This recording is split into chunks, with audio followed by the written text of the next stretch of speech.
Welcome to the Car Sim and Race Driver Show, presented by Hugh Hatrick.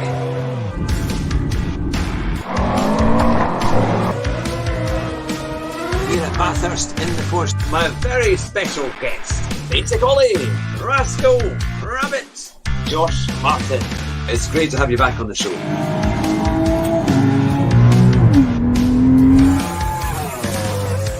Drive fast and try not to crash. Hello and welcome to the Car Sim and Race Driver Show with me, Hugh Hatrick, and a very, very special guest all the way from the south of England and back again. It is Super GT. Welcome back to the show. Hello, viewers. Thank you, Hugh. Thanks for having us on. This is what third time now, isn't it? Fourth, yeah. Fourth, if we include the one from a month ago or 2 months ago. Yes. Yeah. I do apologize. You got more messages after that one, hoping you were okay, because that was a dramatic way to finish the whole thing. But hopefully tonight you're feeling a lot better, and it will go as hopefully as planned. But we've got lots of people watching. And at the last interview we were doing, we were getting into all the things that you'd been doing over the last few months, and you've had some very exciting announcements to make. You've got a big race on tomorrow, which we'll come on to. But first of all, I'll ask you: did you have a nice festive season and New Year? Was it quite reasonable? And if any nice, pleasant surprises that came to you over the festive period? Yeah, given that we're in lockdown, it wasn't too bad actually. I mean, it wasn't the greatest of all time, but it wasn't the worst of all time, so I can't complain too much. But yeah, it was make it overall.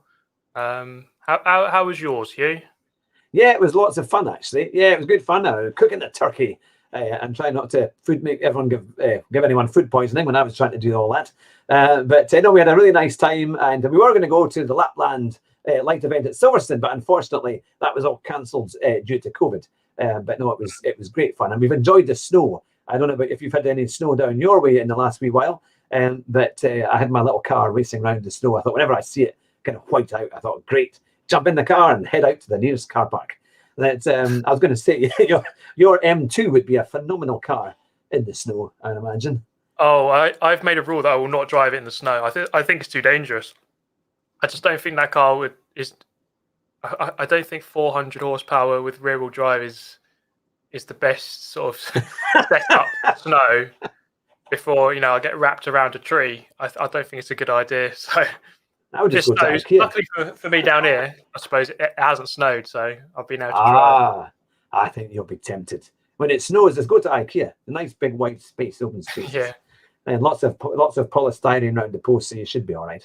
But I once had an old BMW V8 and it snowed in Glasgow, and I had this up there and we were collecting stuff and it was quiet, and of course the snow had come down, it was icy and everything, and I had a fantastic time racing. I just turned the traction control off and did burnouts and slides in the IKEA. It was great. That was a long time ago. But yeah, no, you might be surprised how good your traction control is on that BMW. But tomorrow you have a huge event planned, and I know you were tweeting out about it, but I'm sure our viewers will be pleased to hear exactly what it is. What is the new challenge that you're going to be doing for nearly 30 hours from tomorrow at 2 p.m? Yeah, so on Gran Turismo, and well, to be honest, on any sim, I do like the lengthy endurance challenges. And so I mean, last year and on other games as well, we've done it on iRacing 4 Gran Turismo. We've done like lots of very long 6 hours, 12-hour, 14-hour races. But I wanted to blow all of that out of the water by doing the most ridiculous challenge I've ever done. Most ridiculous thing I've ever done, probably. We're going to do 200 laps Nürburgring Nordschleife, the 24-hour layout, so the one with the GP circuit and the Nordschleife. Oh, goodness. And 200 laps is the most amount of laps you can do on Gran Turismo Sport. So it's the most amount of laps around the longest possible track. And I feel like Gran Turismo Sport is getting towards the end of its life, so maybe it's time to just do the biggest possible thing you can actually do on that game and just get that absolute behemoth of a endurance challenge done and dusted and say that I've done it. That's fantastic. And people will be able to watch it live right the way through, yeah? Yep, I'm going to stream. I'll stream the whole thing, start to finish. documenting my my downfall as I get more tired, and my lap times go completely off towards the end, probably. But yeah, I'll stream the whole thing. I probably can't promise that I'll be engaging throughout the whole thing. I'll probably stop talking by about the 8th hour and just try to make it to the end. But yeah, I'll stream the whole thing. That's amazing, because the thing is, on no section of the North Slife, I mean, you really can't look at the comments, can you? Because it's just corner after corner, and you need to concentrate. I did see the picture you put out of all of your dietary kind of requirements for the 30 hours, and I saw all the kind of high caffeine drinks and different things that you had in there, and I thought, yeah, that's going to be a fun one. You might find that you finish the race, but your mind's going to be going like crazy in it with all these Red Bulls and different things. Or do you find you can sleep after an event like that, or does it take you a wee while to kind of calm down from it? Well, this is very much the unknown, this one, because I've never really been someone who does all-nighters. I've never really, I mean, I have like university and stuff, but it's quite new to me, so I don't know how I'm going to feel. Because after a normal stream, I can't sleep straight away, because like you say, your mind's like on overdrive. But this one, given that I'll be up for so long, I probably will sleep. I think I'll probably want to, as soon as I finish lap 200, straight out into the bed, gonna go sleep. But who knows? We'll find out tomorrow. Yeah, I remember doing a go-kart race. I remember doing a go-kart race many years ago down at Daytona, the Daytona Raceway in London, at White City, and my brother said, "Oh, if you take a couple of Red Bulls, you should be fine." And I'd never taken a Red Bull before, so I didn't even know what it was. So I took this can, and it tasted a bit strange. And I remember drinking 2 of them. And then as a result, we actually won the whole event. I was amazed. My brother and I had some quite dodgy plans. I remember saying, right, he was in pole position for the last race, or one of the qualifying races, and I was right at the back. And I said to him, right, if you brake when you go around the first corner, everyone will kind of gather up behind you, and I'll see if I can get round the outside. And to my amazement, he did it, and it worked, and I got right the way around, and I got the win. But it wasn't at all dodgy, you know. But it was quite fun. But of course, I'd taken these 2 cans of Red Bull, and I could not sleep for about 2 days after it. So it was something else, because your mind's just going the whole time, and you're so tired. But no, you're going to need plenty of that to keep going.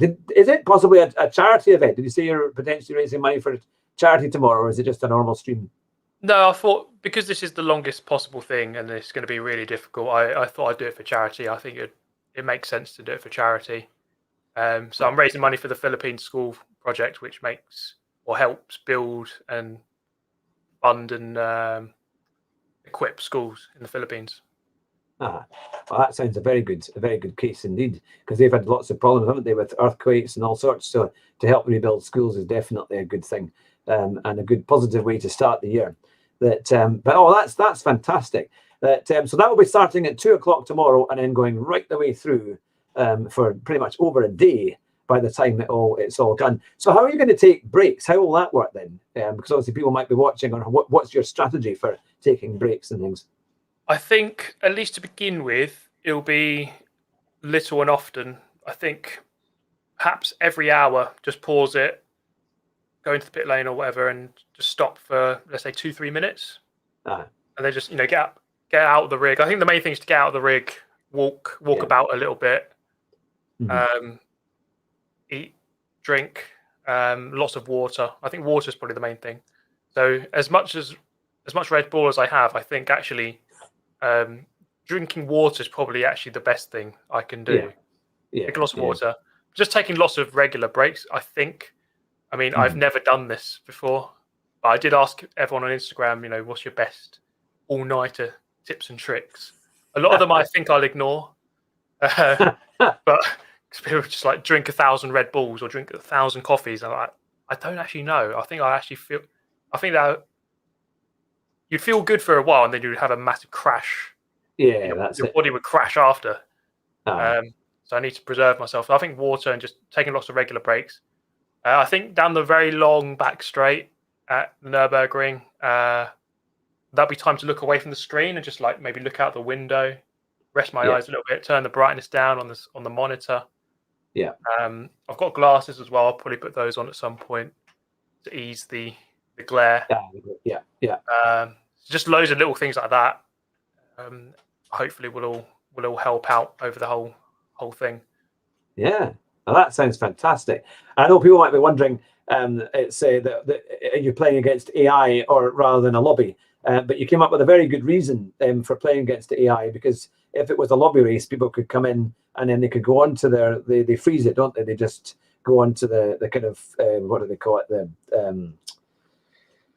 when they freeze the thing. Well, if they go on a break but the car keeps going, and so you wouldn't really know if they were still playing themselves or if it was actually the real person. So that's a good reason just to do the AI. And I think it will be fun because obviously the AI tends to be a bit slower, but I'm sure it'd be interesting to see how many times you've lapped the field by the time you finish. And also driving at night time, because in these GT3 cars as well, the lighting isn't phenomenal, is it? There's not a huge amount of visibility ahead. Well, I'm going to do it all during, because there's no what's it called, dynamic time of day on Gran Turismo. So whatever time of day I pick, it will be that for 200 laps. So that's the unfortunate thing. There won't be it won't go into darkness and then the sun will come up. It'll just be whatever light it is. It'll just be that for 200 laps. All right, well that's quite good. So you're going to do it during the day, or have you not going? We're not going to find that out till tomorrow. I think just during the day would be easiest. I don't think I fancy driving 200 dark laps for North Life. I think this challenge is hard enough as it is. I don't think I want to make it even more difficult for myself. Now that's the thing. Well, I'm sure that'll be fantastic. So if you're new to the channel and you haven't heard of Super GT, which I think is impossible, but you need to make sure that you'll be watching at 2 o'clock from 2 o'clock tomorrow on Super GT's channel to watch this terrific race that will be 200 laps of the long Super Lap Nordschleifer. And that will be, I'm sure, a fantastic thing. And it is for charity. It's here to help rebuild Philippine schools. So that is definitely worth a watch. Now, before Christmas, and just in the months leading up to Christmas last year, you had announced a very big kind of plan and kind of group that you'd become part of, which was Quadrant. Now, could you, I know some people had asked a little bit before last month, and you were beginning to say what you were planning on doing with Quadrant. What's been the latest with Quadrant, and what are your plans for this year? Yeah, so it's been tough at the moment because of all these lockdowns. We're not able to meet up and record stuff in person, and that would be our aim. It'd be good to be able to meet up, and hopefully in a few months we'll be able to do that. Because we still haven't met Lando. In a proper capacity. I mean, I have seen him before in real life at events and stuff, but I haven't properly had a good chat with him and met him properly. So once this lockdown ends, we'll be able to hopefully record some real life stuff. At the moment, we're still we're just recording stuff online. We're playing lots of different video games online against each other. We're recording stuff again with Lando because he had COVID, didn't he? And he had to self-isolate, and he didn't have all of his setup with him, so he had a bit of a break. But we're going to be recording with him again, and then hopefully long term, we've got the merch coming out as well. There's lots of different things going to be emerging throughout the year, but the main thing for me would be being able to meet him for real life in real life, and record stuff together and in person. I think that'll be the main thing. It'd be amazing if you could get maybe to an F1 test, perhaps at Barcelona or something like that. I don't know if they're going to allow people to go to it this year or not, but because that's normally in February time, isn't it? Kind of middle to the end of February that they start doing the tests there, and then into in fact even into early March. But because that would be quite a good one to get to see him at the track and that with his car and things, isn't it? That would be quite a fun one.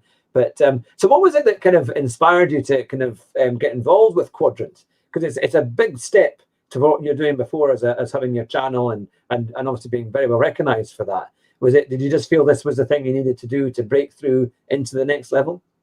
Perhaps, yeah. I felt like, I mean, with me, normally it takes a lot. It takes a lot of persuading to get me to do anything different than what I normally do. I think with Lando, he's got such a good platform. He's he's probably got one of the biggest platforms out of all the F1 drivers, which is quite crazy given that he's only been there for 2 years. Yeah. But he's got a really good following. He's on the rise. Just to be so closely associated with him is such a good thing. Yeah. And the opportunities and the funding that Quadrant have is good. The things that they've been saying that we could do further down the line is it was too good to say no to. Yeah, I bet. So yeah, it was just worth it. And I think maybe sometimes you do have to, on YouTube, you do have to like sort of branch out, try something different. I mean, the stuff I've been doing, I think, has worked. Oh yeah, However many years I've done it, but sometimes it is good just to try something a little bit different and see how it goes. You never know. Maybe perhaps you'll do a stream from the McLaren simulator one night, saying this is a shot from, is it in Woking that they have their office, isn't it? It looks amazing from the outside, and they've got that special proper F1 simulator. That would be quite interesting to get your hands on that and have a shot and see how it compares with a normal simulator and things. But no, I think we're all looking forward to seeing what you can do and what kind of videos you'll put together. And it's definitely taken you to this new level from YouTube content creator to now you're kind of a real star of racing. And when you look at people like Jimmy Broadbent, who you've done a lot of work with, we saw you doing the World Championships for Gran Turismo there at Christmas time. And you've done some good videos with him as well when you were racing him. They were very, very funny when you were crashing into each other and doing all sorts, which is always fun. But I mean, he's got on to Top Gear when he was a star in the reasonably priced car. I mean, do you think what would be if you got on to Top Gear? What do you think your reaction would be? What would you when they ask you? So you're here on Top Gear. How would you approach doing the lap in the car in the reasonably priced car? Yeah, I mean, if getting onto Top Gear would be an incredible experience.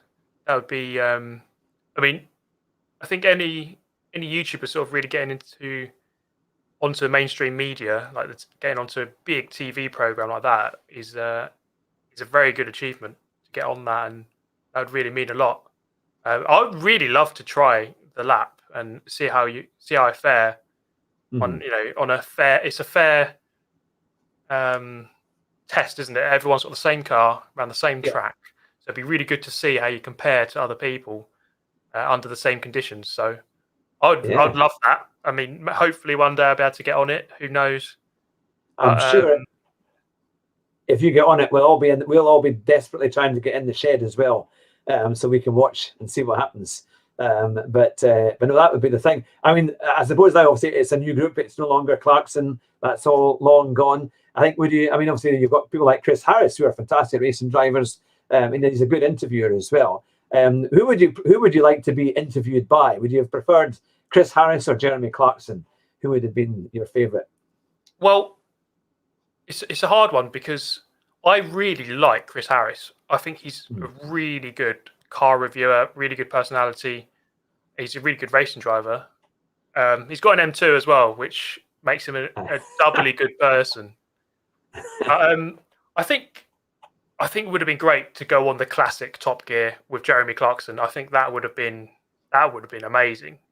Yeah. How big of a profile Clarkson is. But I wouldn't complain if Chris Harris was inviting me. I think onto the show. That would be very, very cool. I would just love to be on the show. That would be good. But then you get a chance to meet the Stig as well, isn't it? So I don't know who does the Stig now. Well, I suppose the Stig is now been transferred to the Grand Tour, to be fair. But I don't know if you ever saw that one that they did when the Stig took his helmet off. And of course, on that day it was Michael Schumacher, and the crowd just went crazy. And I kind of thought there were rumours that it might be him for the show. And then you could tell when he walked in, it was that walk that he had. And then he always sat with his legs crossed and his arms kind of relaxed. And then when he finally took his helmet off, and there he was. Maybe that's the thing. It could be you. You might be asked in the future to say, "Take off your helmet." And there we are, and everyone will recognise you. Because of course you drove a McLaren. You drove a McLaren GT3 around the Top Gear track just about a year ago or so, wasn't it? That was an incredible experience. Yeah, so it was the GT4 car, 650. Was it 650S? No, 570S. I can't even remember now. But yeah, that was unreal. And the strange thing was, I got in it, and it actually felt very normal very quickly. I wasn't really phased by it. The one thing that did sort of catch me out was how good the brakes were, and I never really got to the point where I was maximizing the brakes. Yeah. Because he was always saying, "Oh, you could have braked like 200 meters later." Honestly, the car stops so quick. It is quite freakish how quick they stop, and you have to really just push yourself to brake later than you think you should. But it was that was a really good experience to drive an actual race car, just to get in it, even though it was only for 15 minutes in total. But yeah, it's still something. And Top Gear as well. So you're seeing that track on TV all the time, and to be able to actually drive it. Was the brake pedal really hard? Like in some simulators, the brake pedal is really hard, and it takes a lot to stop the car. How did you find that? Was it quite? Was it an interest? The first time you hit it doesn't seem to do very much, but then obviously they warmed up, and then was that the thing that shocked you the most with the brakes, or what was the thing that maybe impressed you the most with the car? Yeah, I mean, the funny thing is that my experience with Gran Turismo Sport, it didn't actually feel a million miles away from that car felt like. Wow. The pedals were kind of stiff to press, and that's kind of how the Fanatec pedals I've got are like. Mm-hmm. But yeah, it was the brake pedal was very stiff. You really did have to force your foot onto it quite hard, which is actually, for anyone who's done iRacing, has actually felt completely the opposite of iRacing, because on iRacing you have to be like really delicate on it, but on this pedal you have to like really slam it. More the Gran Turismo Sport sort of way. But yeah, it was just a really, really good experience. The hard thing was perhaps the visibility. You're really in the seat. The seat sort of wraps around your head. There's loads of the roll cage is everywhere behind you. You can't really see much. Visibility is really, really minimal. So that's something you got to, I suppose, bear in mind when you're watching motorsport. Is that like they can't see anything. Yeah, the fact that they're getting around without crashing is actually quite a good job. You're doing a good job. Yeah, and they're quite complicated to get into. I mean, I know obviously for someone like you who's very athletic and fit, and you can get into these cars no problem. But for somebody like me, I remember going to a simulator, sim track down in Leeds, and they have a full kind of cutout of a Ginetta G33 Cup car. And so they said, right, you just get in here, and it has the full roll cage and the helmets and you can wear the seat belts and so on and so forth. I mean, it's not a motion rig, but it kind of is everything except that. And I thought, well, now I've got myself in, but how on earth do I get myself out? Because it's quite, as you say, that all the roll cage and everything is around you, and it is quite. It gets very hot as well, isn't it? That's the other thing.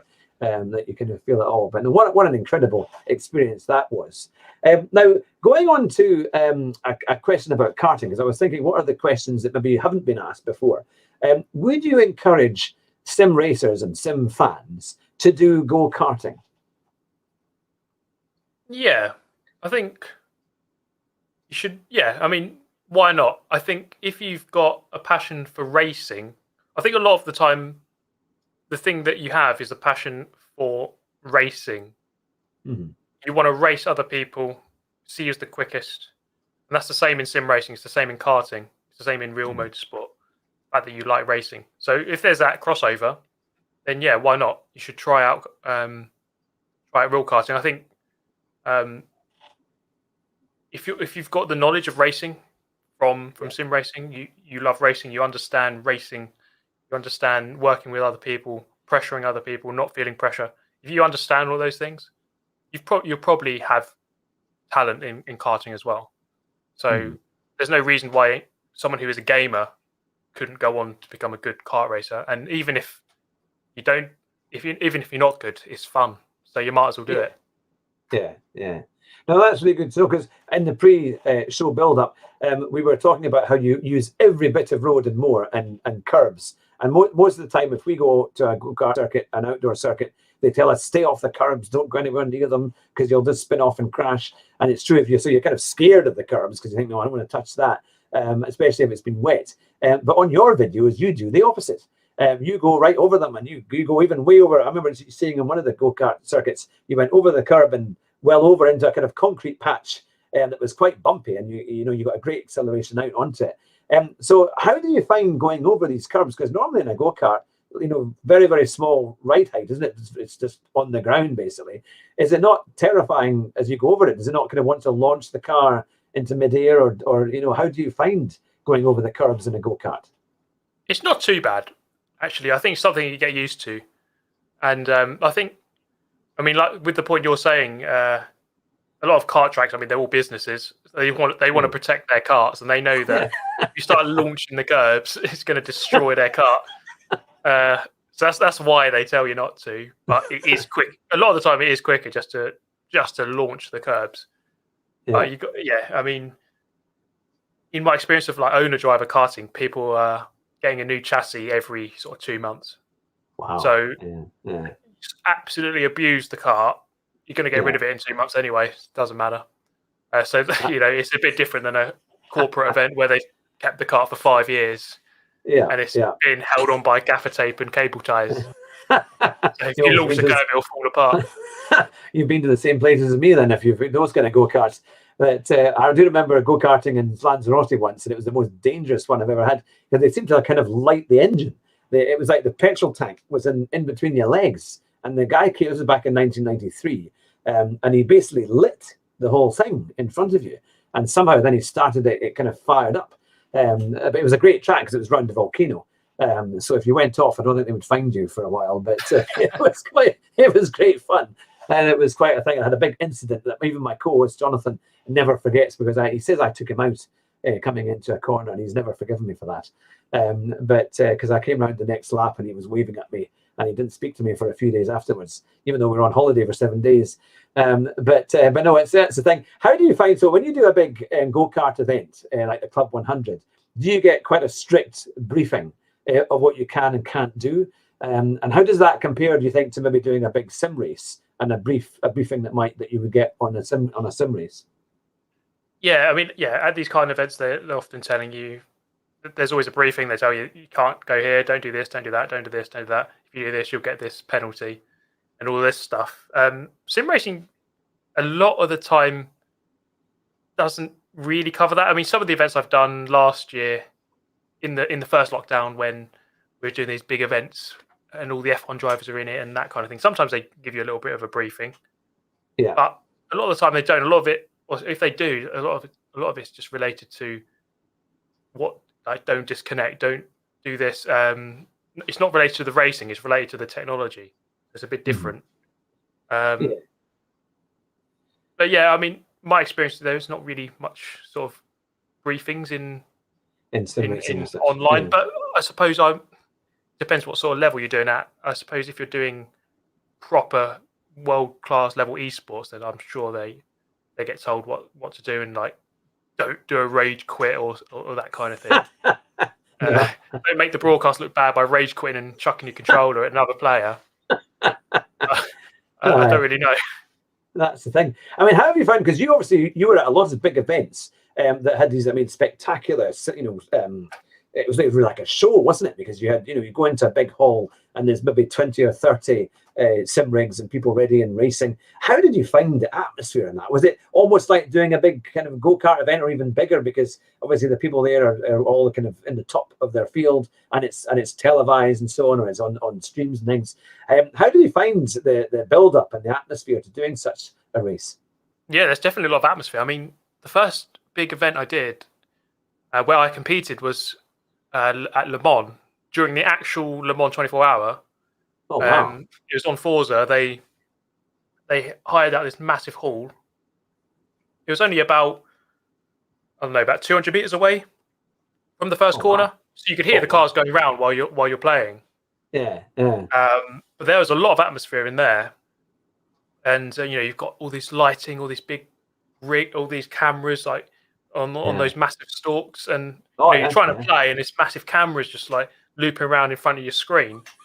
And you're trying to concentrate, and then this camera's right in your face, and you're like, right, okay, everyone's watching me right now, so you've got all of that to deal with, because obviously at home you're at home, there's no one there, you're just doing your thing, there's no other things to worry about. But when you're at these events, there's all these different things you've got to think about, and it sort of takes away from your concentration. But yeah, those events, I mean, they're putting some. Let me tell you, they're putting some money into these events, like Gran Turismo as well. Like the stages and the rigs that they use and all of that is it's just mad. The Monaco one for Gran Turismo last year was it looked really incredible. good. I mean, they put a lot of effort and work into it. I mean, this isn't just some guys playing a game. It's like a serious event. Yeah. We once visited the kind of amusement centre in Monte Carlo, but I wondered where did they film the actual event in Monte Carlo? Was it because I know we saw you going around the Lowe's hairpin because I think you were in a hotel quite near there. But what was it in a kind of conference centre that they'd used, or was it quite nearby? So it was there was a hotel, and then there was like this. I don't even know how to describe it. Was it like a big kind of entertainment centre, isn't there? Yeah, I guess so. So the corner at Monaco. So you've got the right-hander before the tunnel. Yes. Imagine instead of turning right, turn left and drive for about 2 minutes. It was that way. All right, so it was down that way. Yeah, you drive that way. And then there's this hotel that everyone was staying in. It was right on the coast. And then they had, the conference centre 1 minute walk away. So it's all very close by. And that's where they did it. Because we once visited this amusement centre and it looked incredible, and I just wondered if they maybe put it on in there, because it looked like it had sim rigs and all sorts of stuff in it. But I know that was quite an experience. But I'll do just a very, very quick plug for all of you who are watching just now. If you're not already aware of Super GT's channel, please go over and subscribe to it after the interview. And obviously on this channel, this is our 4th interview now with Super GT. So if you want to see Super GT's history of how he's growing his channel and all his tips and questions and answers on previous interviews, then you can go on to that. And it'd be fantastic if you subscribe to this channel as well, because we've got lots of driver interviews like David Perel, Josh Martin, we've had Chris Hay, we've had Rory Alexander, we've had Thea, Leanne Mouzont, we've had a whole number of fantastic people on the show. We've got James from Adventure Racing as well. So if you like sim racing interviews, there's a great catalogue there, of course, including Super GT. In fact, Super GT was one of the first people I ever interviewed on the show. And the first time I did it, it was simply a podcast only, which I think is still there somewhere on the catalogue, right back at the beginning of the channel. Now, I've got a question for you that I thought, because I know quite a few people who are involved in the sim grid, and I know that you know them too. We haven't seen you really do much with the sim grid. Are you ever tempted maybe to do a sim grid race and join up and see how you get on for a Assetto Corsa Competizione? Yes, I mean, I like what they do. I think what they do is really good. And I think it's about time that someone external from the game sort of made because it's good that they do like the daily races and that sort of thing, and they've mixed up league racing quite nicely. And I think they've announced one with a big prize pool now of like 20,000. Yeah, $20,000. I think. Yeah. So they're moving in the right direction. They're doing the right things. For me, I'd want to practice on the game a lot more first before I race competitively on it. That would be my main thing. I mean, ACC is a very competitive game. Whenever I watch anyone streaming it, like Jardier, for example, you just look at the qualifying times and like everyone's within a second of like 30 people. And I think these guys are really good and you have to be on it. Otherwise you'll look stupid. So I think it's in the back of my mind. I would like to do it. I would like to make sure I know what I'm doing first before I actually enter. Don't want to be humiliating myself at the back of the pack.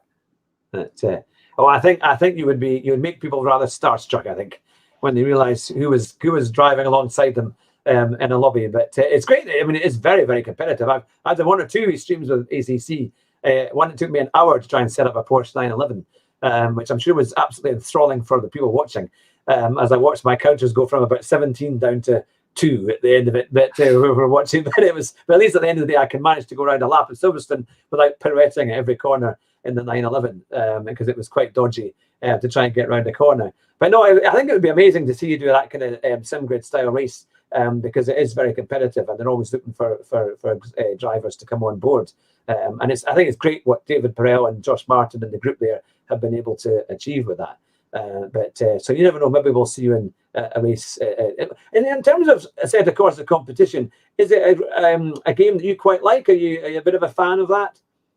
Yeah, I am actually. I mean, I haven't played it all that much, but I do like it. I think the physics feel what I feel like physics should be like in that kind of car on PC. Because I've always had an on-off relationship with iRacing. I feel like it's too light. I feel like you have to be ultra delicate, and like if you overstep the mark by 1%, you spin, or you're in the barrier, or you lock up, and it just feels totally. It doesn't feel right. Like when we were talking about my McLaren experience, it felt like you're really like forcing the wheel in, slamming the pedal. It felt quite hard and quite tough. iRacing, you feel like you have to just nurse the car around. It just doesn't quite feel right to me. Obviously, you do have to be precise on the wheel, but ACC I think just has a much better feel of what a GT car would feel like in real life. So yeah, ACC the physics. I mean, it's like a set of course of the first game. Physics really good, really accessible.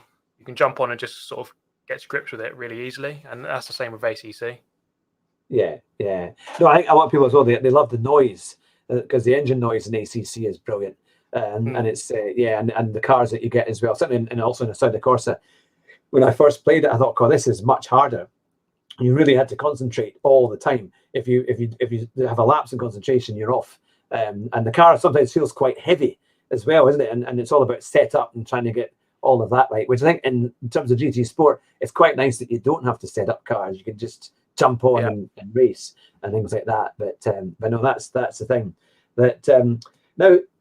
Whenever you do a big, like a charity race or maybe a big race with lots of other famous people, and then go on to Gran Turismo and do another race for yourself or for a stream, because now you're so famous, do you find that you're seen as a target, as an acquisition to be rammed, or do you find that you're still getting reasonable rivalry when you do a race like a multiplayer race on Gran Turismo Sport? It's weird when you say I'm famous. I'd say well known within Gran Turismo, but I don't know about famous. I think for the most part, actually, I think what people do like to do is get on the stream. Just get their car on the screen in front of my car. It's like, oh, there I am. I'm on the screen. There I am. That's me. So they like to, I don't know, they'll wait for me and then they'll just get on the screen. So I think there is that. I don't think people, for the most part, actually, people don't log in to just ram me off. So that isn't a problem, really. But on Gran Turismo, I suppose, because of the lobby system, you can actually escape most people. And it's unlikely they're going to just get into your race. Yeah, I suppose that's true because you're at the top end. So it tends to be much better racing. I suppose it's more when people see that, Super GT's in our lobby, and we'll have to make sure we do everything we can to beat him or to cause trouble. I suppose it's when you started your secondary account and you were building up in that and you were winning lots of races, that was quite fun to watch because obviously you were going against E drivers, D drivers, and C drivers. How did you find that? Was it literally carnage on the racetrack, or were there any particular moments that you remember? Yes, it's a lot different, that type of racing. What was it? I think there was a moment, because I remember in the early lobbies, the ghosting rules are different. So I remember I got into the lead once, and obviously this guy really wasn't very happy about it.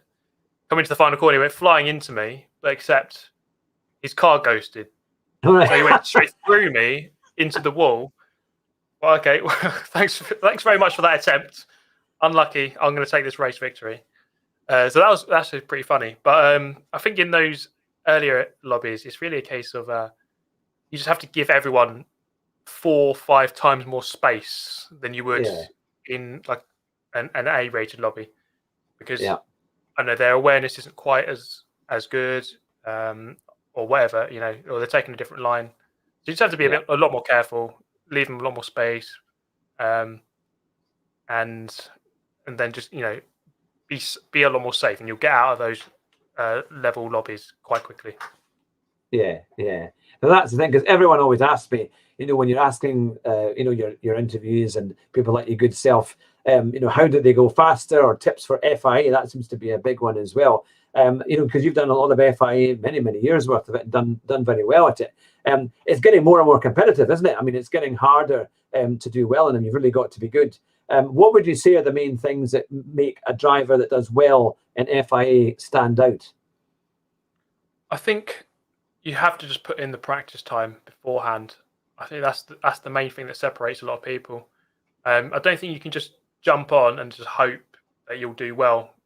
You might be a really good player, but you can't just jump on and just get a great result. You sort of have to do practice races beforehand, really rehearse the strategy before you go into the race. Make sure you get your qualifying right as well, especially with these rolling starts. Because if the difference between starting first and eighth, once the rolling start has happened, like eighth place is like 5 seconds behind already. So it's really hard to catch that up. So get your qualifying right. Just put in loads of practice time. I mean, it's the boring answer, but I think that's kind of just what you have to do. Yeah, no, it seems to make absolute sense. And in terms of combinations, we normally always kind of ask our guests, what are your favourite combinations and what are your least favourite combinations on GT Sport? Favourite is quite easy, actually. Group 3 at the Nürburgring Grand Prix circuit. That is my number one combo. I think it's the track that I do the best at. And I have probably the most success at that combination. I just feel comfortable at that track. Least favourite, well, I mean, any of the road cars, let's say, like N500, N600, those sorts of cars, any track, I just don't really get on with them. I just really like the GT cars. I think they're the best. Like Group 4 or above. Yeah. It's when you get the Toyota 86 GT, GT86, and it's at Fuji, the long circuit on Daily Race C. And you're just thinking, it's going to be a long race for that one, isn't it? With not much fun. It takes about 5 hours to go up the straight in those cars around that track. And you've still got no grip, isn't it? It's still got it spins everywhere. That's it. I quite have to say, I quite like when they had the 1960s Mini Coopers around Suzuka East Course. I always found that was quite fun. That's because it's quite close. And there's just enough room on the Suzuka. It's just wide enough to have you three abreast kind of coming around some of the corners. So I think if it can be close, isn't it? If you can get a race where you can really get a lot of action and fun, then I think it's good. It's when it's long and slow that it's quite tough. I think like Daily Race A is it can be good, it can be really bad. It depends on the track choice because often it's like a slower car, Daily Race A, isn't it? So if they pick like Fuji, it's sort of it's too big of a track for those slow cars. When you're at Tsukuba, then you're all going to be nose to tail and probably in the barrier ramming each other off because it's too close sometimes. Yeah, I mean normally it's Tsukuba literally once a month, just about, isn't it? On Daily Race A, it seems to be always coming up in GT Sport. But now I was going to say. You obviously had a big announcement for your race this week that you're doing tomorrow, but you also it looked like you had rumours that about GT7 that's coming out. Is there anything that you can tell us that we might not know or maybe hasn't been said yet about GT7, or what do you think is going to be the dates when it could possibly be coming? I have no idea, and I know that's going to sound like I'm just saying that, but I don't know. I think I've been put into this position where everyone thinks I know everything about Gran Turismo, but honestly, they don't tell me anything at all. So I have no clue. I think all the rumours are pointing to it in this year. At least that's what I see on like GT Planet. That's what they say. I just watch I just pay attention to Twitter. Usually it's GT Planet. They are so quick with news on anything related to GT Sport or Gran Turismo. So I just look at what they say, and normally they're pretty quick with it. I hope it's this year. That's what they're saying. But Gran Turismo Sport has been out 3.5 years now, and it's kind of getting a bit, especially with the daily races. Sometimes you think, oh, I could do with a new game. Hopefully, GT7 isn't too far away. Originally, the rumor was that it's going to be a launch title. Obviously, that's not happened. So I don't know. You just never know, Gran Turismo. It could be 5 months. It could be 5 years. It could be 50 years away. Please not. They like to Please take their not. time. No, that's the thing. That and do you actually have a PS5 now? Have you been able to get a PS5 and use it? Yes. Yeah, I've got a PS5. It's all hooked up now. It's not really any different at the moment because there's no games for it. It's just it loads a little bit quicker, and that's about it. But so it's an expensive thing for the moment just to load the game a bit quicker. But yeah, I got one. I got the new Xbox, and here's the weird thing. I mean, shows you the level of relationship I have with Sony.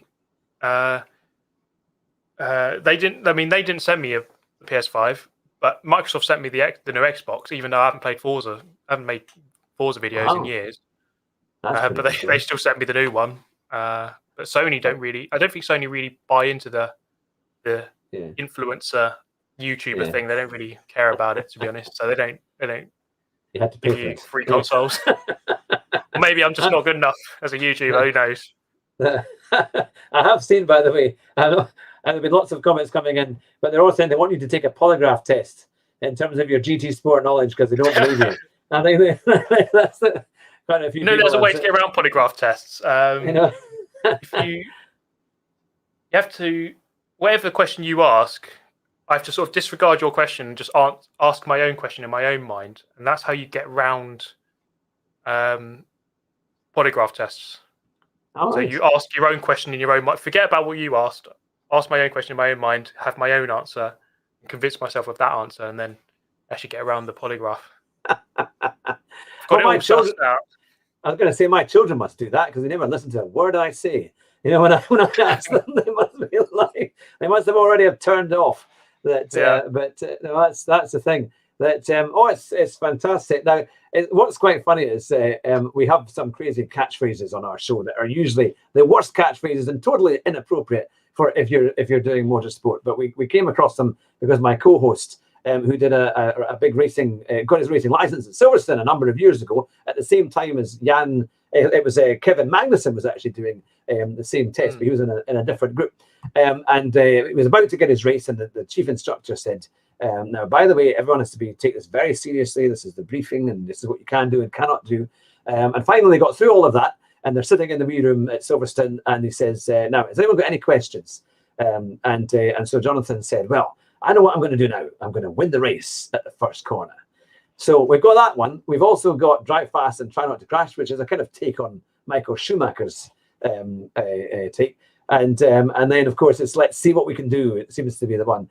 But we'd love. I know we were speaking to the hosts earlier and a few of the community, and they said, could you say our phrase for the Car Sim and Race Driver show, winning the race at the first corner? Because they'd love to hear you say that. Winning the race at the first corner. Yeah. Winning the race at the first corner. I think it's a good quote, and I'm going to do that tomorrow in my 200 lap endurance race. Yeah. No, that's great. That's super. That is there anything you would like to say to many of your fans who are watching today? It's because they're obviously a lot of them are learning from you, and they have a great kind of fan base here that's growing and growing. What would you say is that the key things to concentrate on if you're wanting to improve your sim racing career? Yeah, I think you've always got to pay attention to what the good guys are doing. I think there's always going to be someone who's faster than you, who's better in some way. It's like real life. There's always going to be some younger, better looking person. And it's true in sim racing. There's always going to be some younger, faster, better on their tyres, better on their fuel, whatever person. So you can always learn from the best. Watch their replays. I think a lot of the time, if you can get on Twitter and just start talking to them on there somehow, direct conversation, that's always helpful. Just get into lobbies. Sometimes, a lot of people do on Gran Turismo, for example, people just set up practice lobbies. Just have a look, join in there and just see what they're doing. But I think the main thing you got to be willing to criticize yourself and realize, I'm not doing that right. Okay, I'm not doing this right. I'm not doing that right, and just try and work on your weaknesses. Because I worked out one. Let's say, for example, I just coming out of corners sometimes. I know I'm not on the power early enough. I just I need to work on that, and I know that I know what my weaknesses are, and I know what I need to work on. So just trying to work out what you're doing wrong and try to work on those things. Yeah, well, that sounds like good advice indeed.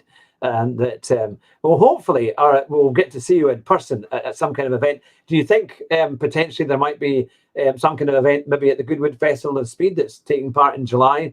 Do you think there might be some sim racing then? The tickets are now going on sale at the beginning of February. Do you think you would like to do some kind of events at Goodwood? I think that would certainly draw in a crowd. Yeah, sure. I mean, Goodwood's always it's an awesome event. I've been there twice for the Festival of Speed. It's always really good fun to go to those. And I think at any sort of motorsport event these days, you're probably going to get some sim rigs. Pretty much all of them these days. Yeah. There's what event was it? I think it was.